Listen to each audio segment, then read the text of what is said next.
vendredi, on parle de vos finances personnelles, de vos enjeux patrimoniaux. Et c'est Audrey Ferry qui est à mes côtés ce vendredi, la responsable de l'ingénierie patrimoniale de Bordier et compagnie à Paris. Bonjour Audrey. Bonjour Grégoire. Merci beaucoup d'être là. Un sujet effectivement qui est un classique, on va dire, des sujets patrimoniaux, la question de la donation. Effectivement, on l'a déjà explicité avec vous. Le sujet le plus spécifique aujourd'hui, c'est celui de la question des droits de donation. Qui paye et comment lisser la fiscalité de ces droits de donation. Il faut rappeler peut-être le cadre et les règles qui s'appliquent effectivement en matière de donation, pour commencer, Audrey. Oui, bien sûr. Le paiement des droits de donation, il est en principe supporté par le donataire. Le donataire, c'est la personne qui va recevoir une donation. Mais il est possible de déroger à cette règle et de prévoir dans l'acte de donation que les frais et les droits de la donation seront supportés par le donateur, c'est-à-dire la personne qui fait la donation. Ouais. Exactement. C'est un schéma, on va le voir, qui peut être intéressant. Surtout, il s'applique ce choix de manière très libre, puisque quel que soit l'objet de la donation, ça peut être un appartement, des actions, une somme d'argent, quel que soit aussi le montant qui va être donné et également le bénéficiaire de la transmission. C'est pas réservé à une donation faite entre un enfant et un parent. Oui, je comprends. Très clair. En quoi est-ce que c'est une stratégie intéressante, effectivement, que ce soit le donateur, celui qui donne, qui assume aussi les droits de donation au donataire? Alors, cette prise en charge des droits de donation par le donateur, elle est intéressante, c'est une bonne stratégie patrimoniale parce qu'elle va permettre de transmettre plus. On va prendre un exemple pour illustrer ce propos. Imaginons un oncle qui souhaite transmettre une somme d'argent de 500 000 € à sa nièce. Le taux de droits de donation entre eux, c'est 55%. Donc, si la nièce, qui est la donataire, qui reçoit cette somme d'argent, paye les droits de donation, elle va acquitter 275 000 € de droits de donation. Il lui reste donc en net, sur la somme d'argent transmise par son oncle, 225 000 €. Très clair.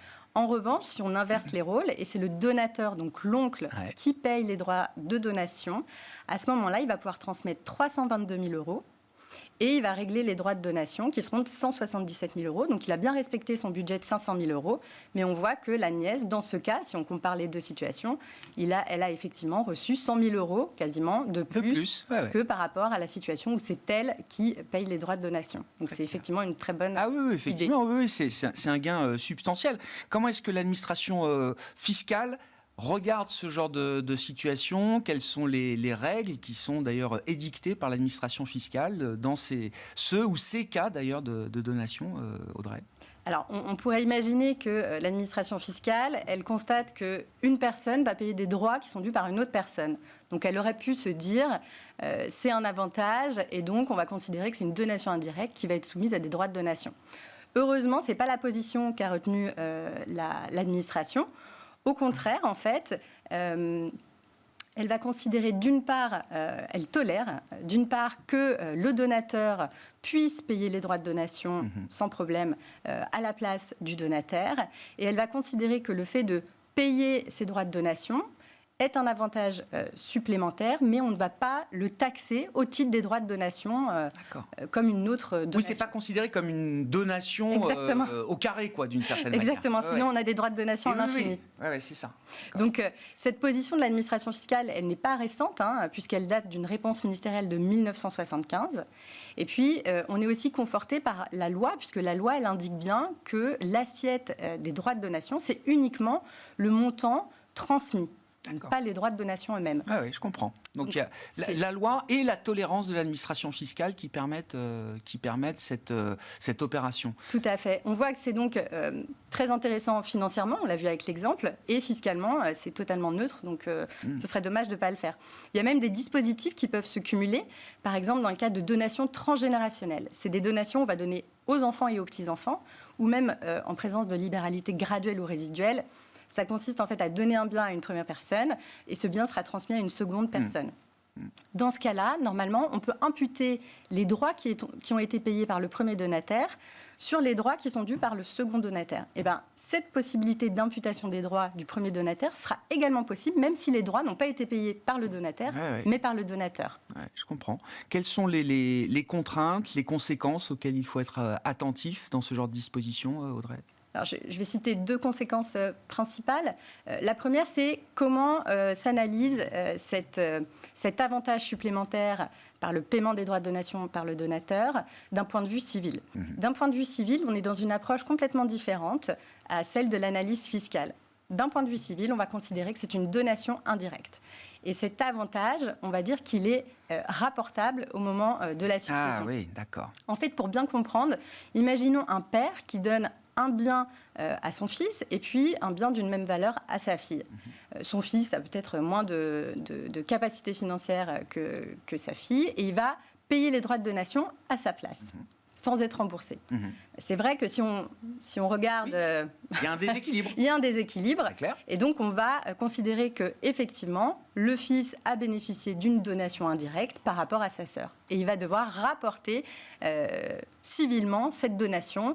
Et alors, le rapport civil, en fait, ça consiste à rééquilibrer l'héritage reçu par chaque héritier au moment du décès et à rapporter fictivement la valeur reçue pour ensuite rééquilibrer la situation donc, entre les héritiers. La fille sera compensée au moment de la succession et de l'héritage. Tout à fait. Et l'autre aspect civil, c'est que comme toute donation, il y a aussi le principe de la réunion fictive des donations, qui est cette règle, elle a plus pour objet de vérifier que les héritiers réservataires, que sont les enfants ou le conjoint survivant en l'absence d'enfants, ont bien reçu une part minimum de la succession. Donc on va vérifier ça. Et si jamais cette donation indirecte dépasse la réserve héréditaire, on va devoir la réduire. Voilà, ça c'est l'aspect civil. Oui. Après, autre conséquence sur le plan fiscal, c'est qu'au moment où on va vendre le bien qui nous a été donné et pour lequel les droits de donation ont été payés par le donateur, on va avoir un impact en fait sur la future plus-value et l'impôt sur cette plus-value de cession, notamment pour un bien immobilier et des valeurs mobilières, puisque comme le donataire n'a pas pris en charge, n'a pas supporté le paiement des droits, il ne va pas pouvoir majorer le prix d'acquisition et donc l'imposition sera plus importante puisque l'assiette de la plus-value sera plus significative. D'accord. Juste, je reviens, mais ce type de dispositif, donc que le donateur assume les droits de donation, c'est possible, alors dans le cas de donation, pour tout type de lien de parenté, Audrey. Oui, exactement. Ça ne concerne pas uniquement des transmissions plus classiques de parents à enfants. Ça peut être même une personne vis-à-vis de quelqu'un qui n'est pas de sa famille. Voilà. Tout type de donation est envisageable. Et donc, c'est ça, il y a bien 2 dimensions à prendre en compte, la question fiscale et la question civile, qui sont 2 dimensions différentes, opposées, exactement. D'une certaine manière, mais tout à fait. Les 2 cohabitent. L'administration fiscale et l'analyse fiscale dit ce n'est pas une donation indirecte, on n'aura pas de droit de donation à payer sur ce montant qui est payé. Le civil considère que c'est différent. Et le civil a une approche différente, puisque pour le coup, c'est une donation indirecte au sens civil, avec les conséquences liées. Bon. Les conseils pour la route, est-ce qu'il y a d'autres choses à savoir effectivement sur ce type de dispositif ou de précautions particulières à prendre, Audrey ? Oui, alors c'est vrai que le paiement des droits de donation par le donateur, en général, il est prévu dans l'acte de donation. Mais ce n'est pas toujours le cas. Alors, ça ne signifie pas que ce ne sera pas possible. Ce sera quand même possible, même si ce n'est pas indiqué dans l'acte. Même si on a indiqué que c'était les donataires qui allaient payer, finalement, c'est les donateurs. On peut changer en cours de route. On peut changer. On peut même le prévoir dans un acte postérieur à la donation, un acte rectificatif à la donation. C'est tout à fait possible, mais c'est vrai que, quand même, par précaution, il vaut mieux anticiper, rédiger une clause de manière expresse dans l'acte de donation pour préciser et éviter toute contestation, soit de la part de l'administration fiscale, soit de la part des héritiers. Très clair. Merci beaucoup, Audrey. Merci d'être venu nous expliciter ce sujet. Alors, autour de la donation, la question des droits de donation, c'était le sujet patrimonial de ce vendredi avec Audrey Ferry, je le rappelle, en plateau à mes côtés, responsable de l'ingénierie patrimoniale de Bordier et compagnie. Voilà pour cette édition Smart Bourse de la mi-journée. On se retrouve évidemment à 17h avec le bilan de l'échéance mensuelle sur les marchés. Vous le savez, une échéance du mois de mai qui aura été encore compliquée. Le mois de mai a été très chaotique. C'est une baisse d'ailleurs depuis le début du mois pour la plupart des grands indices. On est sur une série de 7 semaines de baisse consécutive pour les grandes actions mondiales. Et donc, on fera le point sur cette échéance ce soir. Vous en avez l'habitude avec les 3 sorciers de Smart Bourse qui seront réunis.